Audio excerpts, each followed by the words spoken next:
ನನ್ನ ಹೆಸರು ವೀಕ್ಷಾ ಸಿಬಿನ್ಕರ್. ನಾನು 1ನೇ ತರಗತಿ ಓದುತ್ತಿದ್ದೇನೆ. ನನ್ನ ಶಾಲೆ ಹೆಸರು ಗ್ಲೋಬಲಿ ಪಬ್ಲಿಕ್ ಸ್ಕೂಲ್ ಹಲ್ವಾಗಲು. ಕನ್ನಡ 1ನೇ ಪದ್ಯ ಹೇಳುತ್ತಿದ್ದೇನೆ. ನವಮಾಸ ಹೊತ್ತು ನನ್ನನ್ನು ಹೆತ್ತು ಸಾಕಿದ ತಾಯಿಗೆ ವಂದನೆ. ಮೈ ಮುರಿದು ದುಡಿದು ನನ್ನನ್ನು ಸಲುಹಿ ಬೆಳೆಸಿದ ತಂದೆಗೆ ವಂದನೆ. ವಿದ್ಯಾ ಬುದ್ಧಿ ಬಾಲ್ಯಾಗಿ ಕಲಿಸಿ ಹರಿಸಿದ ಗುರುವಿಗೆ ವಂದನೆ.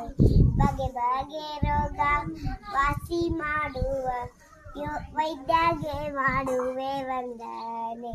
ನಿತ್ಯಾದಿ ದುಡಿದು ಅನ್ನವ ನೀಡುವ ರೈತಗೆ ಮಾಡುವೆ ವಂದನೆ. ನಾಡಿನ ರಕ್ಷಣೆ ನಿತ್ಯಾದಿ ಮಾಡುವ ಯೋಧಾಗೆ ಮಾಡುವೆ ವಂದನೆ.